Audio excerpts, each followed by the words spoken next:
Pernahkah kalian memperhatikan jenis layar sebelum membeli sebuah smartphone? Ternyata nih, layar smartphone itu juga penting loh dalam memilih sebuah smartphone. Karena layar ini juga mempengaruhi performa dari sebuah smartphone dan juga keuntungan lainnya. Jelas keuntungan apa itu? Yuk kita simak video kali ini dari Think Smart Channel.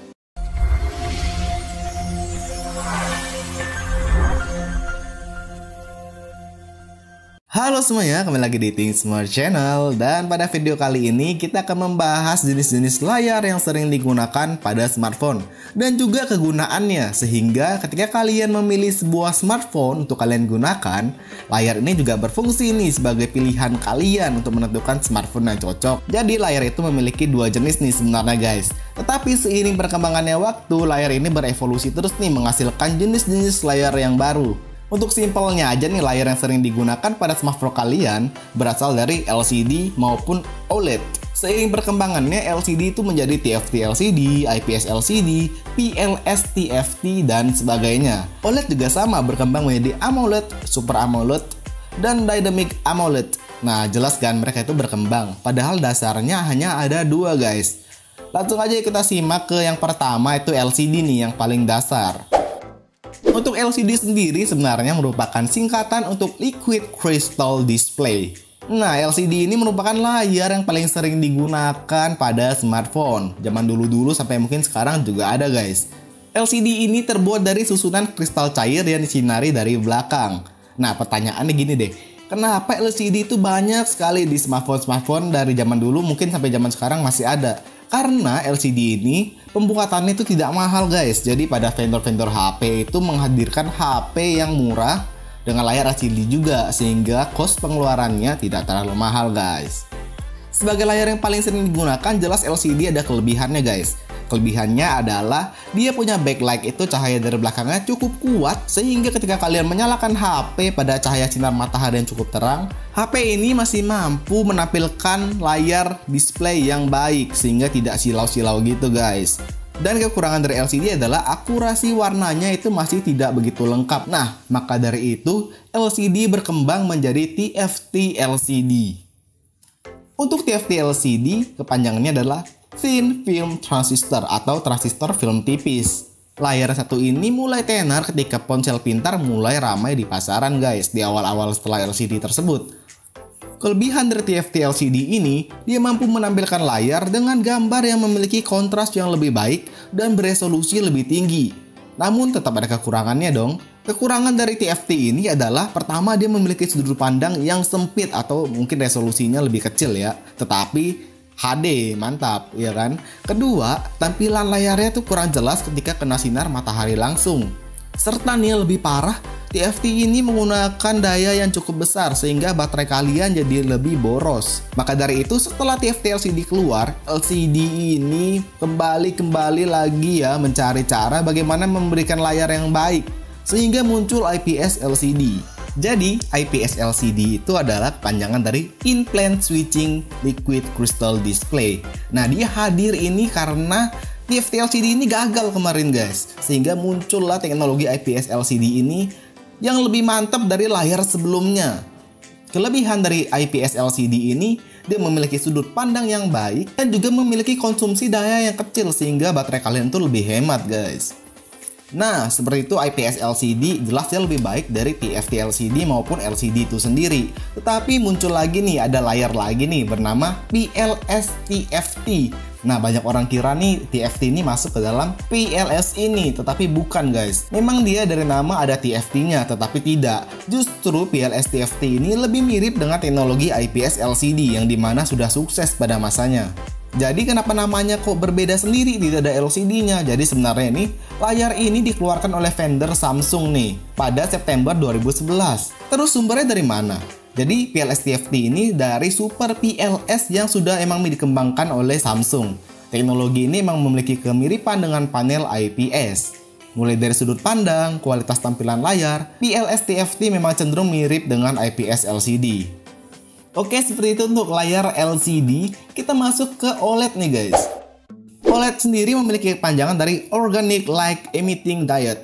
Tipe layar ini tuh jelas berbeda dari LCD karena layar OLED terdiri dari lapisan-lapisan tipis elektroluminescent yang berarti lapisan tersebut dapat menyala ketika dialiri listrik. Maka dari itu OLED tidak membutuhkan cahaya dari belakang karena dia menghasilkan cahayanya sendiri. Maka dari itu layar OLED itu dinilai lebih menghemat daya lebih banyak dari layar LCD. Selain itu layar OLED juga memiliki piksel hitam yang lebih pekat yang selalu mati kecuali pikselnya dalam aliran arus listrik. Sehingga layar OLED itu memiliki refresh rate yang tinggi. Namun meskipun dibilang sangat hemat OLED itu, ternyata guys, OLED ini akan mengkonsumsi daya lebih besar ketika menampilkan warna-warna yang cerah. Selain itu layar OLED juga kurang baik ketika langsung terkena cahaya matahari karena tidak terlalu jelas guys tampilannya. Berbeda dengan LCD yang memang jago nih di tengah cahaya matahari. Nah seperti itu untuk OLED. Lanjut lagi nih selanjutnya yaitu AMOLED. Mungkin kalian sudah sering dengar nih AMOLED di setiap HP smartphone zaman sekarang ini karena sering disebutkan. Namun tahukah kalian apa itu AMOLED? Jadi kepanjangan AMOLED adalah Active Matrix Organic Light Emitting Diode. Nah, sebuah teknologi layar yang dikembangkan oleh Samsung yang banyak digunakan pada tahun 2008. Jadi ada fakta unik nih dari layar AMOLED. Walaupun awalnya dikeluarkan oleh Samsung, ternyata layar AMOLED pertama kali dipakai oleh ponsel Nokia C601 dan Nokia 85. Padahal ini dari Samsung loh guys. Mungkin Samsung punya strategi lain kali ya dalam layar AMOLED ini.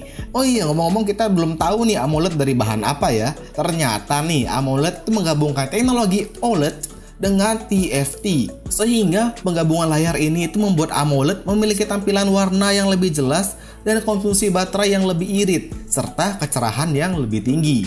Dari AMOLED ini udah cukup mantep ya. Coba kita lanjut lagi nih, the next level of AMOLED apa? Oke, selanjutnya dari AMOLED itu ada Super AMOLED. Wow, udah AMOLED mantap, ada supernya lagi ya. Jadi guys, sebenarnya itu Super AMOLED adalah strategi Samsung untuk menaikkan pasarnya setelah mengeluarkan AMOLED untuk Nokia. Padahal nih secara teknologi, Super AMOLED serupa dengan AMOLED. Begitu juga dengan konsumsi dayanya. Yang membedakan AMOLED dan Super AMOLED hanya pada penggunaan panel layar sentuhnya. Yaitu, Super AMOLED itu menyatukan lapisan layar sentuhnya dengan panel layar. Sehingga membuat layar AMOLED memiliki tingkat presisi layar sentuh yang lebih baik. Salah satu smartphone yang menggunakan Super AMOLED adalah Samsung Note 8 dan beberapa tipe Samsung high-end lainnya. Kita lanjut lagi ke layar selanjutnya yaitu Dynamic AMOLED. Jadi Dynamic AMOLED ini memiliki kemampuan fitur seperti Super AMOLED, namun dia memiliki upgrade yang lebih mantap lagi, yaitu seperti tampilan kontras yang lebih tinggi dan produksi warna yang berkualitas tinggi. Salah satu ciri fitur yang dimiliki Dynamic AMOLED adalah dia mendukung HDR10+. Buat yang belum tahu nih, HDR10+ itu adalah fitur yang berfungsi untuk meningkatkan kontras dan membuat detail gambar menjadi tetap terlihat bahkan ketika berada di latar gambar yang gelap sekalipun. Serta Dynamic AMOLED memiliki ruang pemilihan warna yang cukup kompleks hingga mencapai 100% pada ruang warna DCI P3. Jadi sebenarnya DCI P3 itu adalah ruang warna RGB yang umum untuk proyeksi film digital dari industri film Amerika. Jadi intinya tetap berkaitan dengan zona warna guys. Oke, sekian dulu nih video kali ini tentang layar yang sering digunakan. Kalian udah tahu ya ada dua LCD dan OLED. Mungkin masih ada beberapa jenis layar lainnya. Cuma yang paling umum adalah dua jenis layar tersebut ya guys. Baiklah, terima kasih buat kalian sudah menonton video kali ini tentang layar pada HP. Semoga video kali ini bermanfaat untuk kalian semua, terutama kalian yang ingin memilih smartphone yang baik. Jelas kalian juga harus memperhatikan jenis layarnya sehingga mendapatkan ponsel yang cocok untuk kalian. Sekian dulu video kali ini, jangan lupa subscribe dan tekan tombol lonceng saat Next Smart Channel undur diri. Salam pintar.